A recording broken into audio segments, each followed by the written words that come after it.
Welcome back, rail fans. I'm Rowan, and I'm a co-founding member of the Shenandoah Rail Corridor Coalition. We are a nonprofit organization dedicated to the revitalization of this very railroad that you see right here. This is the former Manassas Gap Railroad, which later became Norfolk Southern's B-line extension stretching from Front Royal, Virginia, all the way to Harrisonburg, Virginia.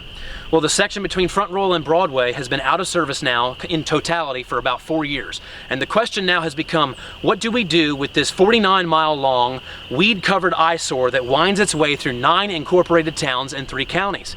Do we A, revitalize the railroad for freight, an excursion train, and future passenger rail access, or do we convert it via Rails to Trails to a world-class destination trail experience? Or what if I told you that we could do both? Rails with Trails. Rails with Trails is the construction of a parallel trail within the existing right-of-way of an active railroad. It's been done in over 450 locations across this nation and has operated safely for decades without an accident.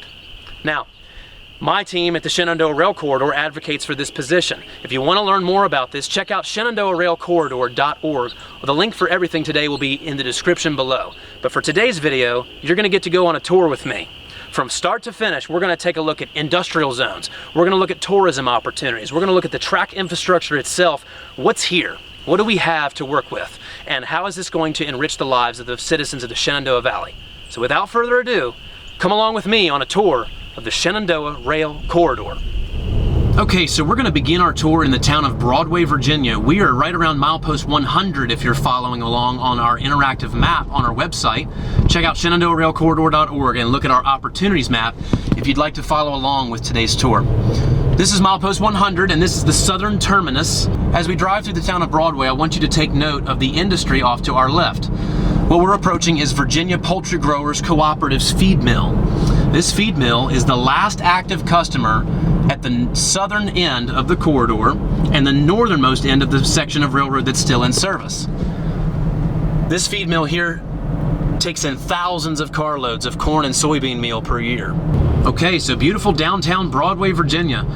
On our left is going to be our first stop of the day, and it's going to be also a trailhead location as well as a possible location for interchanging rail cars on the future railroad operation that will exist here. Myself and my team believe that this would be an excellent location for a depot stop for an excursion train to come right here to downtown Broadway with all the shops, amenities, and restaurants that we have here on downtown and Main Street. And it's also an excellent trailhead that will exist somewhere in this right-of-way. It's plenty wide enough for a trail here at this location. We'll see some challenge spots later in the tour, but what better trailhead could you ask for than for a passing run-around siding for your excursion train right next to a scenic local park. This is Heritage Park in Broadway. We're entering Plains District Memorial Park. You might be able to see a rail bridge just out to the distance behind those trees off to the left. What's going on, Poochie?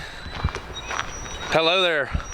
The Plains District Memorial Park here in Timberville is home to a dog park, a beautiful ball field, a beautiful playground for the children, walking trails, but best of all, beautiful river access.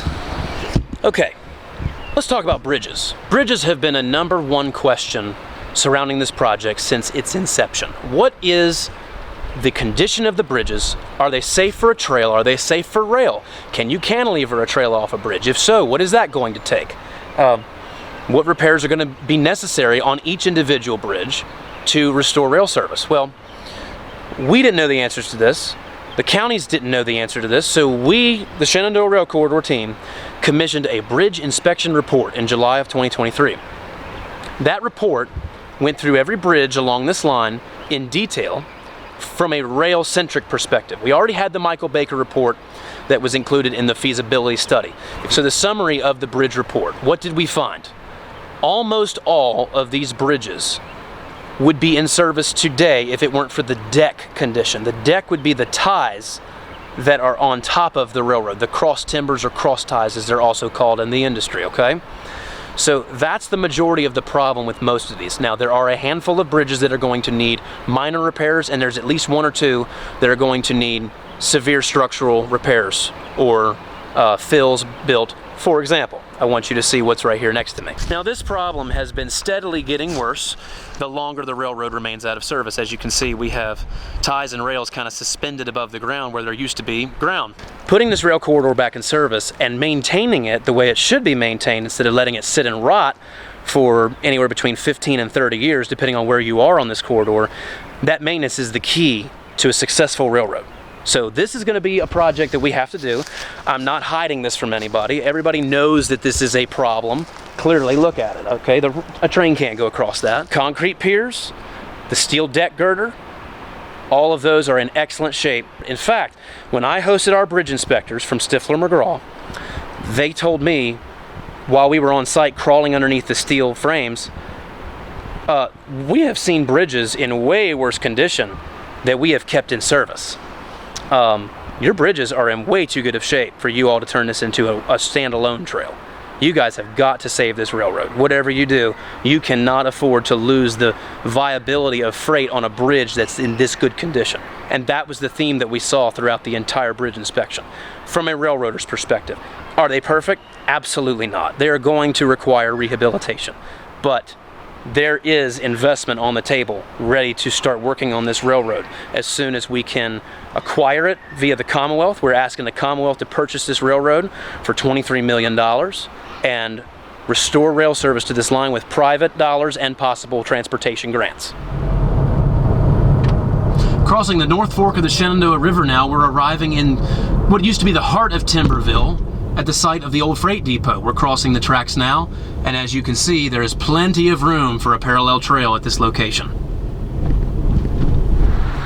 Okay, we're outside of Timberville now. This would be a great time to talk about track. You're facing Front Royal to the north, Broadway is to our south. We're standing between milepost 95 and 96. Let's talk about track. Ties, rails, what do we have? What's the condition? Okay, this beautiful section of railroad went out of service in late 2017 and is made up of 100-pound continuous welded rail. 100 pounds refers to the weight of the rail, 100 pounds per yard.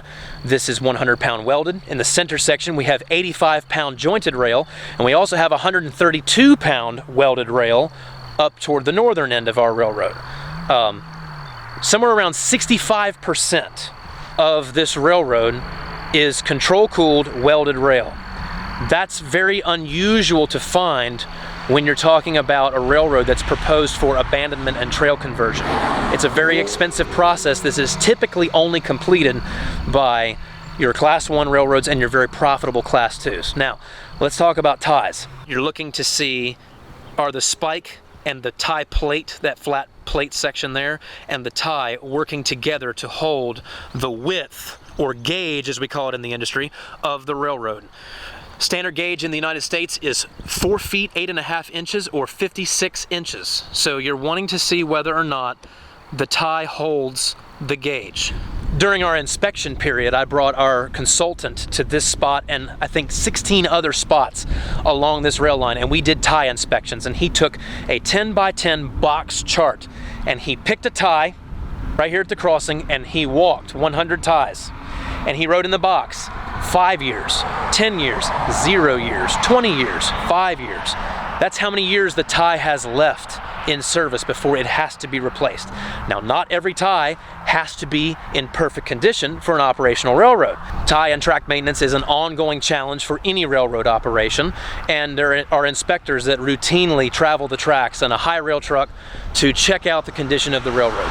In this case, this section of the railroad from milepost 99 to about milepost 84 is in excellent shape. We're right around milepost 95 for those of you following along on the map. If you feel like this tour is going pretty slowly, don't worry, we're going to pick up the pace, but I got to cover some of the essentials first so you understand exactly what it is that we're looking at. Also notice there is plenty of right-of-way between us and the railroad for a parallel walking trail. So I want you all to notice we start to have some trees, some cedars, some cattails, and a couple other native plants that are taking over. Notice 2 little bridges right here. That's one we just bumped over, and there's the second one. That's a 7-span little steel deck bridge there. That'll need a tie replacement as well, as with most of them. And the track now curves off to the left and runs down behind Newmarket Airport. As you can see by our geography, in the distance we are approaching Newmarket Gap. So we'll look at some tracks near Newmarket, but Newmarket, unfortunately, does not have the railroad tracks running through its town center proper. Okay, this is Newmarket Depot Road crossing here at the former site of the old Southern Railway Newmarket Depot, which no longer exists. However, we have evidence of it. This was the passenger and freight track for that depot many years ago. It still was used even into the modern Norfolk Southern days as a passing siding or a runaround siding to get on the other end of cars. We believe this would be an excellent location to board rail bikes. It's a very popular form of recreation sweeping the nation. It's a pedal-powered cart, typically has 2 to 4 seats, and you and your family can take a tour with many other cyclists on the active rails. This is a whole new side of tourism that we haven't seen in this valley, and is an additional facet of tourism to be realized, but we wouldn't get to have that if we only go with the standalone trail option. The lot behind me is still owned by Norfolk Southern, would make a perfect trailhead, perfect boarding location for those rail bikes, and is very close to the Shenandoah Valley Battlefields Foundation and many other historical sites right here in Newmarket, Virginia. This is milepost 93. This factory off to my left specializes in copper tubing and piping, which are used in the manufacturing of HVAC and refrigeration appliances. Allegedly, a number of years ago, they went to Norfolk Southern and said, hey, we want 600 carloads of copper. Well, Norfolk Southern, because their model is more cars, less trains, they said, no, 600 cars isn't enough, and they refused to provide that service. This is Shenandoah Caverns, and I'm particularly excited about this location because this is where tourism and freight development become one. We have a feed mill that used to do multiple carloads per day. We have the Yellow Barn over here, which is a wedding and event venue. Many of you locals have probably had prom or a wedding here at this event venue. I personally have never yet attended an event here. Also, another event space is the American Celebration on Parade. This building literally holds a pile of parade floats. It's a really cool tourist destination. If you guys want to see the history of parades, like the Macy's Parade, this is the building to go to. And just up the hill, we also have the famed Shenandoah Caverns, which is the only cavern in Virginia to offer elevator service. This feed mill is one of our supporters. They have said that if there is an option to switch cars and have competitive freight service at Strasburg Junction with CSX Transportation, that they are all in. It is my understanding that George's Feed Mill was approached by Norfolk Southern sometime in the mid-2010s and told, hey, if you guys want to continue receiving rail service, you're going to have to contribute X number of millions of dollars to contribute to the maintenance of this corridor. Again, allegedly, the feed mill said, we can't afford that. We continue to need rail service, but if you're going to cut us off, I guess we'll just go to trucking. There is plenty of room in this right-of-way for anybody to construct a scenic walking trail. This section of railroad went out of service in late 2017 when the cars that had been placed here in storage in the absence of through short line freight activities were removed. Those cars were called bear tables, and they were used for the transport of sea containers, or we would call them intermodal containers in the railroad industry, okay? That was what was sitting right here for the longest time. In fact, I remember seeing a YouTube video of a guy crawling all over them, some young kid, and he was like, Norfolk Southern just abandoned this train. Well, that's exactly what it looked like. Obviously, they still owned the rights to the tracks. They didn't abandon anything. And speaking of which, none of this railroad that you see is abandoned. Every bit of it is placed in out of service or inactive status. It is not abandoned. Let's make that very clear. It has never been abandoned. And if we achieve our goals, it never will be abandoned. We're around milepost 88 at the Mount Jackson Industrial Park. If you look off to my left, you will see the Mount Jackson Press building that I referred to. This is currently for sale. That building back there is Route 11 potato chips. And this one down here is Truck Vault. All the land that you see in between of these buildings is all zoned industrial. This park is up to 500 acres, and most of the lots on this site are vacant, uncleared, unprepped. They are just begging for somebody to come in here and set up their industry and create jobs right here in the southern part of Shenandoah County. This is one of Virginia's last covered bridges and is a very popular spot of tourism in the Shenandoah Valley, and just so happens to be located a short, I would say medium walking distance from the proposed Shenandoah Railway Trail.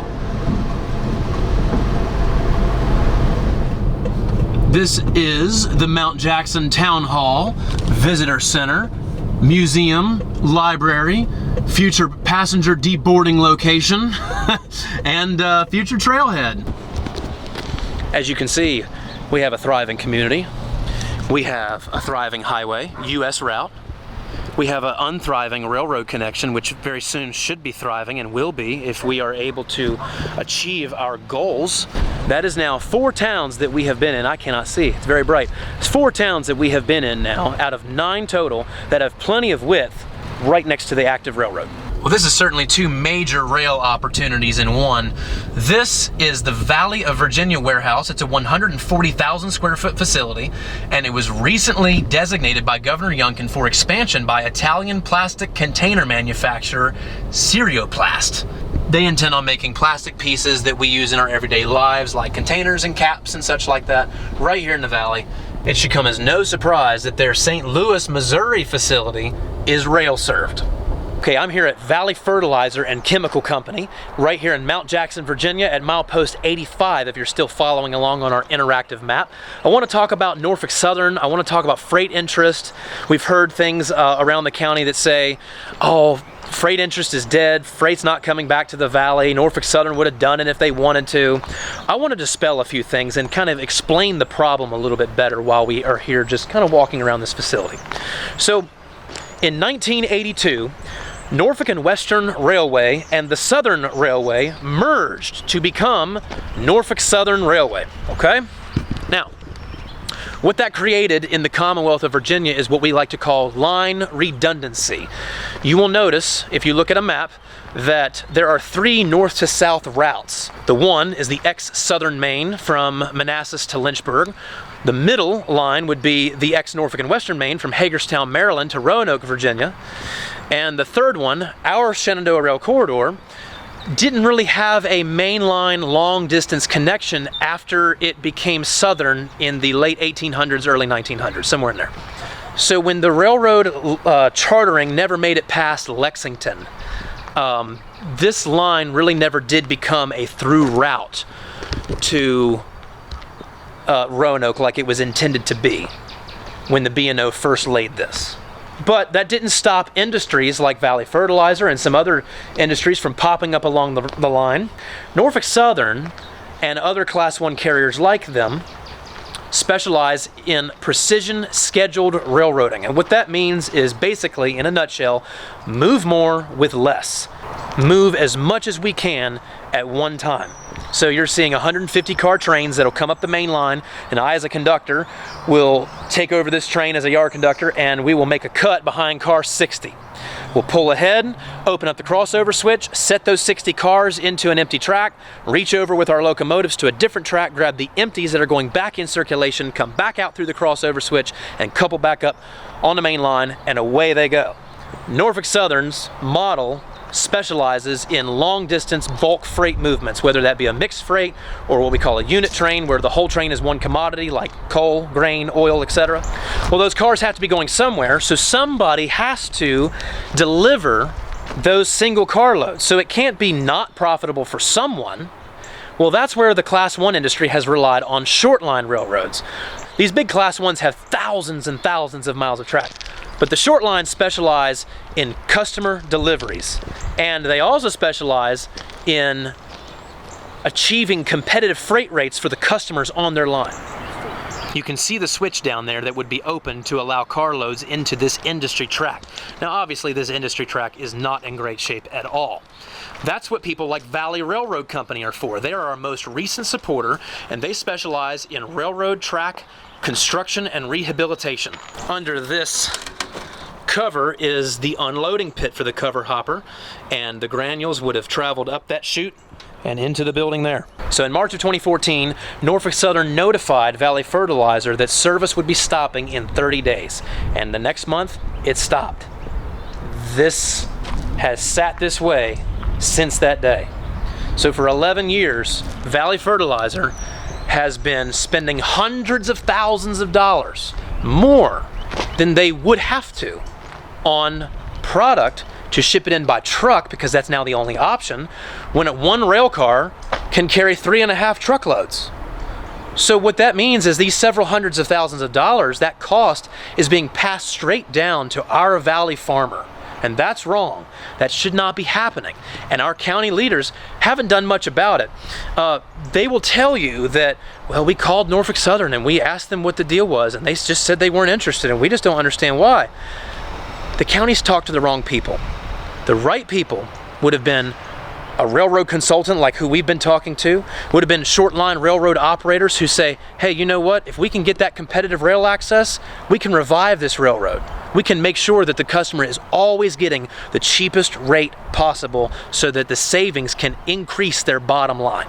And we have all those industrial sites back there just sitting there, and nobody wants to move into them because they're all looking for rail service, and they, you know, these people, they look at the map and they go, huh, well, there's a railroad right there.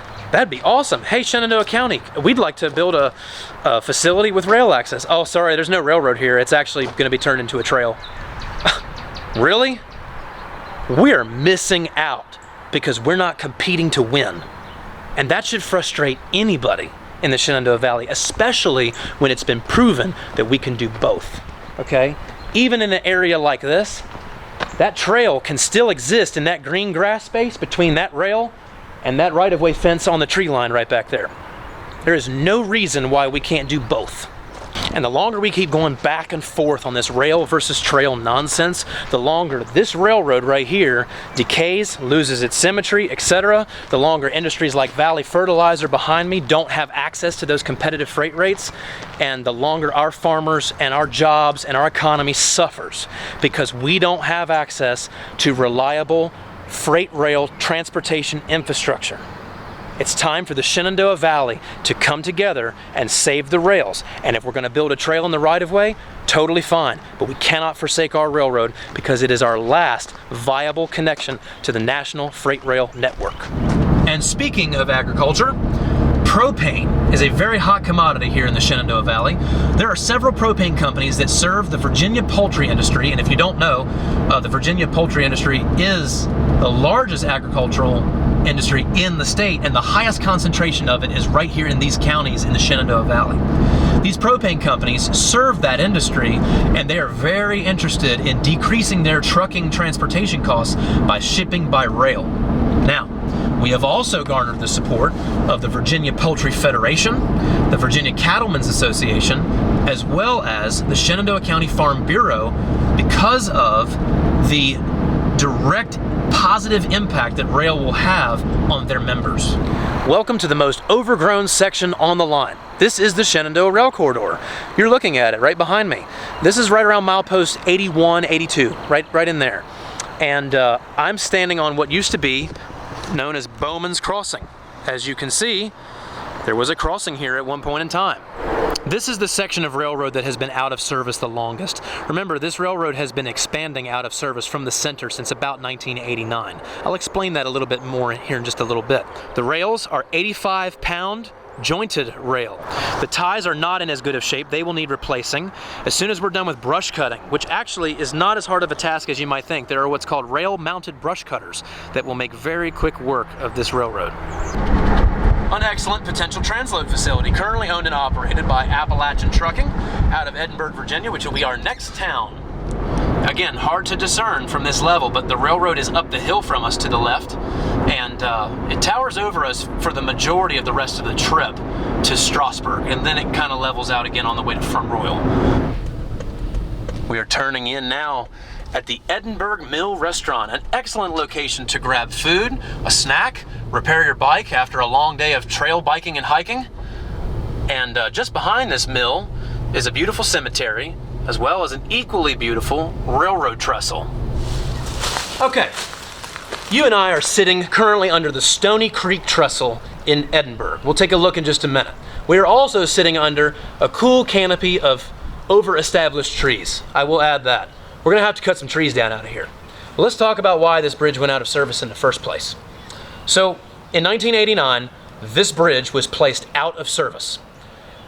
The railroad allegedly cited a defect in the bridge somewhere, that it wasn't safe to continue to cross with a train. And through our research, what we believe is likely that had happened is that shortly after 1982 merger of N&W and Southern, the railroad was tired of having to ship all of the northern Harrisonburg, Rockingham County, southern Shenandoah County loads 100 miles from Manassas to respect union rights and agreements that they had with the former southern guys.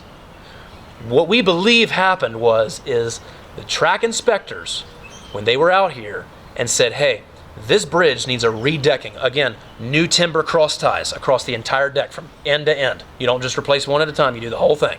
Big project. It's costly.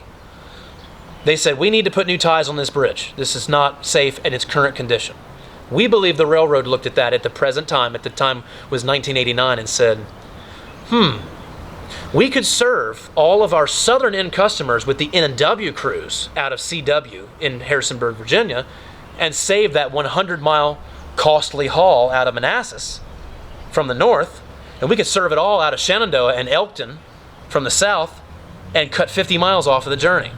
Let's put this bridge out of service, and that gives us a structural and operational reason to slash the union agreement's territory in half. That's what we believe, based on our research.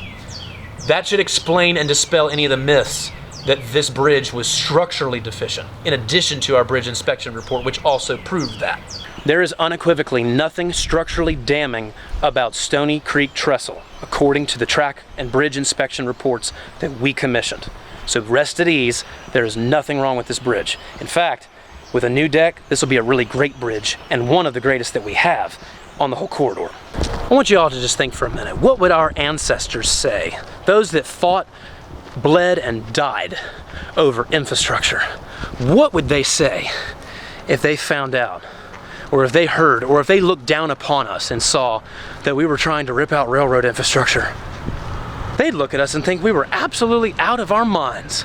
I wanted us to pay particular attention to the building in front of me. This used to be the site where the main standard gauge railroad met the narrow gauge. And they would transload everything from big rail car to little rail car and take it to Liberty Furnace west of here on a narrow gauge railroad. That happened right here. Well, many decades, possibly even a century later, Wholesome Foods bought this lot. Wholesome Foods happens to be one of our Shenandoah Rail Corridor Coalition members and supporters. Having a rail connection come off that railroad and shoot right into here for them to be able to transload fats and oils and other materials that go into the production of animal feed, that's a no-brainer. It's right here. It would be perfect for them. But I've seen at least a dozen examples so far, just in today's tour alone, of people coming out and enjoying the weather, walking their dog, pushing their stroller, going on a walk. I've seen several cyclists. But the point I would like to make to us is we gotta restore what we don't have.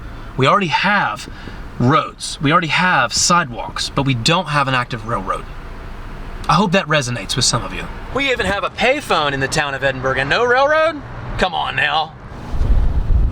This is the ex-Johns Manville plant, and this building has several tenants now. The other end that we can't see from here is Bowman Andros. They also operate some storage here.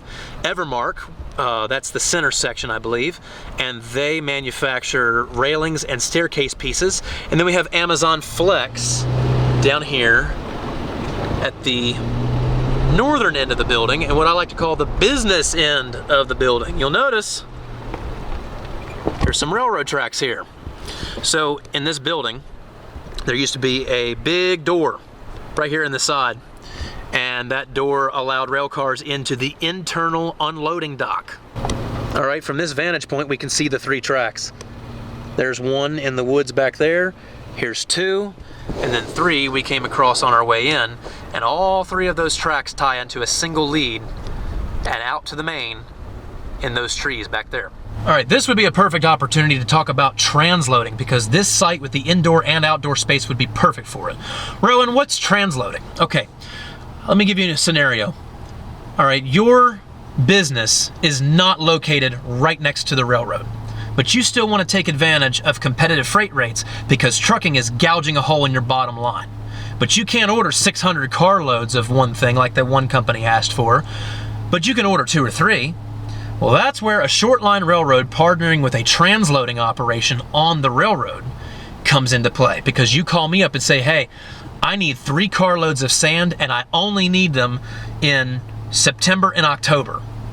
Well, I don't have to rely on your carloads to be successful as a short line, because I got a bunch of customers out here that are taking advantage of this very same transloading model, whether that's sand or plastic pellets or steel rebar, anything you can imagine rides the rails. Now, the class 1s, as we've already established, aren't going to be going after that. However, if you can have 7 or 8 cars in every single mainline setoff that are going to a single transload site in the Shenandoah Valley, well, now that's a quick and easy set, even if those cars are different materials. So transloading is a very reliable way to bring the freight rail rate to the customer who is not freight rail located. Okay, now we're in Woodstock, Virginia. This is the center of the line. We are somewhere around milepost 75, and this is known as Woodstock Commons, this general area. And behind me is the schoolhouse, which was recently converted into apartments, and the railroad runs right through the middle of town. We're still in the 85-pound jointed rail section. I want you to look at a couple things. As we stand at the crossing and look back south toward Broadway, we can see plenty of right-of-way width to the left of the center rail, and then we also have right-of-way width to the right, where we also see another track. This would have been some kind of freight operation many decades ago. That's some old rail, and that probably hasn't been used probably since before the line started going out of service. If you take a look, see how that joint bar's kind of got a squiggle shape to it? This is called a compromise joint bar. This is where the 85-pound rail becomes 115-pound rail, but also allows for the top of the rail to be level. You notice the bottom of the rail to the right sits lower than the one to the left. So it goes from 85 to 100 or 115, and then we have another compromise here where it goes from 115 to 132-pound rail all the way through this crossing. The reason this is important is because this is an indicator that Norfolk Southern intended on upgrading this line to 132-pound welded rail at some point in the future. The lot behind me to my right is also owned by Norfolk Southern. This is an example of a couple of little pieces of property that are attached to the sale of this corridor. When it is sold, assuming the Commonwealth purchases it for $23 million, it will include these little parcels around. There's one also behind here. This is a railroad comms tower that, of course, has been out of service since the railroad has been, and that is also a piece of land that comes with the sale. So the reason that's important is because this makes not only an excellent trailhead location, but also a great excursion train deboarding location, so that when our excursion passengers come to Woodstock, they can walk right down the sidewalk all the way down to Main Street. You can see the traffic light down there. That's Route 11's. That's where Woodstock's shops, amenities, restaurants, movie theater, tons of cool things to see in Woodstock. And you can very easily access it with a short walk and be back in time to board your train back to wherever you came from. Yet another cyclist out enjoying the already existing sidewalks and roads that we have out here. So to be clear, there is zero need for a trail at this present time. We have a desire to have a trail. We do, however, have a need for a freight railroad. And if both can exist, let's do both. But we clearly have seen today there are sidewalks everywhere. This is the community of Tom's Brook. Tom's Brook has been extremely sympathetic to revitalizing the railroad and supporting the Rails with Trails vision. I want to point your attention just out the window here. There's Tom's Brook Trestle. Beautiful bridge back there. And as we continue into Tom's Brook, we have now entered into the section of railroad where the 80-pound jointed rail becomes 132-pound continuous welded rail once again, and it will remain that way for the rest of the tour all the way to Front Royal, Virginia. This is Fisher's Hill. Okay, the field I'm currently walking across is forever protected by the Shenandoah Valley Battlefields Foundation. They have been critical to the success of this project thus far and are a very huge supporter of us and our Rails with Trails vision. But check out this view. Man, This is a right-of-way fence, and this is far greater than 33 feet to center. So this is an example of where a lot of this right-of-way around the bridges comes in. Now, how beautiful would it be to have a cantilever trail come off this bridge down this way and have a trail wind off the main trail down this hill and have a beautiful picnic area right here along the trail, right alongside where the excursion train will run. What a great photo opportunity for rail fans that are, like me, would love to flock to an area to see a steam locomotive back in service across an old restored rail line. The possibilities are truly endless if we keep an open mind and if we get creative. Okay, Strasburg Junction. I have something very exciting I want to show you. For those who do not believe that rail freight works in the Shenandoah Valley, I am a 1/10 of the mile from our corridor, and I'm here at Agmark Intermodal. Agmark is switched by CSX Rail right here in Strasburg, Virginia, and they transload grain from rail to truck. And they transport it by truck down Interstate 81 all the way to Harrisonburg, which I believe is about 50 miles from here, when it could be running by rail from that track 1/10 of a mile directly into our junction at Strasburg Junction. Why are we doing this? This makes no sense. Let's put it on the train and send it straight down.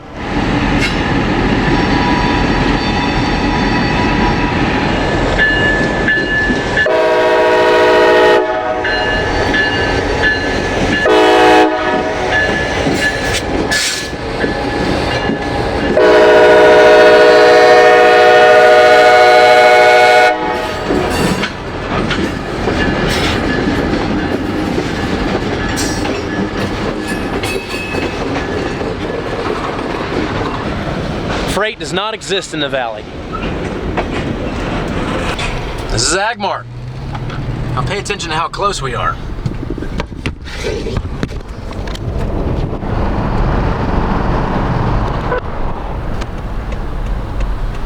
Well, we've arrived at Strasburg Junction. There's the CSX, and here's the Norfolk Southern side of the junction. I have never in my life, and neither has our 30-year railroad consultant, ever seen a railroad in this good of shape be proposed for complete removal for the construction of a rail trail. He's never seen it. He told me when I brought him right here, he said, and this is a quote, "Wow, you have some really nice railroad here." I can't imagine how much better our roads will be traveled when all of that grain traffic and ag traffic is off of the interstate and back on these rails where it belongs. As we sit here at this red light, look at all these shops and amenities. Look at the beautiful artwork in this town. This is a poppin' little place. In just a moment, I'm gonna show you what I personally think is the perfect place to board and deboard an excursion train. Coming up. Oh man. Strasburg already has its own railroad-themed tourist destination right in the heart of town. This is the Strasburg Museum. Used to be the Southern Railway Depot. This is pretty consistent for the rest of the way. These side tracks over here that lead to the museum, which, if you'll agree with me, would be an excellent boarding location for an excursion train, or even rail bikes. Those two leads patch right in to the main. The main is to the left. You can see the crossover track where you can switch from 1 over to 2. This is right about milepost 61 that we are standing at in Strasburg, Virginia. This section of railroad went out of service in December of 2020. This is the most recently traveled section of the Shenandoah Rail Corridor. Okay, still very close to milepost 61. There you are. Okay, double track through here. We cannot lose this. This is the beginning of our freight track for the two industries that I'm about to show you down there. But as we cross this crossing very slowly, notice all the right-of-way space. Oh, is that one of our signs? Oh man, I gotta put that back up. Save the rails. Our county's future depends on it. And how true that is. We must have some supporters in this area. Thank you all very much to those of you who have supported this project from the very beginning. We are very excited to deliver a world-class experience for you right here. Okay, surrounding me now on both sides as we move through Strasburg Industrial Park around milepost 61, we have the IAC building. They used to make automotive parts in this building and just recently closed. Up ahead off to the left is the XRR Donnelly, former LSC Communications building, which has recently been converted into warehouse and distribution space, all of which could be using rail but do not have that option currently. As we look upon the beautiful signal knob at golden hour, this is the Strasburg Town Park, right here at the end of the industrial strip of Strasburg, right next to the rail corridor. This is the Shenandoah River. Check out that bridge. We can't get to that one any closer than this, but what a beautiful truss. We're traveling east on Virginia 55 toward Front Royal, and we're just now passing milepost 58. The corridor is off to the left side of your screen, and we're closing in on Front Royal very fast. Ooh, I found something I need to show you. Look at this slope. Man, isn't that steep? There's your railroad track. This is going to be a trail construction challenge, to say the least. We understand that. It's sloped on both sides. I saw that when I crossed this crossing just now, and there's no mistaking it. This is a challenge. And then you also see there around milepost 56 back there in the corner, it kind of seems to go through a cut. We do have a few rock cuts on this railroad that I'm not able to realistically get to in today's video to show you, but they are very similar to what you would see in like the old westerns, where the railroad just cuts right through the middle of a 30-foot tall rock face. That is also a challenge, and we do have those on this railroad. But here is an example of the slope. All right, we have another example of a steel girder bridge. Another beautiful example there. We have made it to milepost 52. 51 will be just outside of our reach this evening as we approach the little community of Riverton. Once again, 132-pound welded rail from Tom's Brook all the way to here. The terminus of this line is about a half mile in that direction. There's a private community down there I do not want to enter into tonight, but there's also a siding that splits off right here at this switch stand, which I believe is approximately 1,500 feet in length. I just want to, number one, thank you for watching this tour this far. If you made it this far, congratulations, you've done great. It's been my absolute pleasure to bring you on this tour today. Now, this is very important. How do you help us? Many of you are probably asking that question. Rowan, how can we help you? If you live locally in the Shenandoah Valley, there is one thing you can do right now that will help us. We have 3 community input meetings put on by Virginia Department of Transportation, who graciously took the time to study the Rails with Trails concept and put out phase 1 assessment just this past week. They will be hosting input meetings as part of phase 2, and we commend them for their due diligence in studying the viability of rails with trails. So, those community meetings will be April 8th, April 10th, and April 15th starting at 5 p.m. Locations and times and all that will be in a link in the description, just as everything else has been today. Now you might say, Rowan, I don't live in Virginia. How can I help you save the rails? Well, there will be an online community input survey, and that link is also in the description. I implore you, do not click away from this video. If you care about this project and you sense the passion in you that I have and my team has for this, please fill out that input and make sure that the Commonwealth of Virginia knows that the rails must stay, no matter what happens. If you believe in that, we could really use your help filling out the community survey, and just be honest where you're from. Tell them, hey, we would love to visit the Shenandoah Valley and ride the excursion train that's being proposed. We would love to pedal our way across these bridges and see the beautiful mountain and valley views of the Shenandoah Valley. Oh, VDOT would love to hear that kind of input, because that's proof of tourism and economic impact being brought right here to our place that we call home. So, thank you for joining me. On behalf of myself and the team that I am proud to work for, the Shenandoah Rail Corridor, we thank you for your support in helping us save the rails. We'll be seeing you.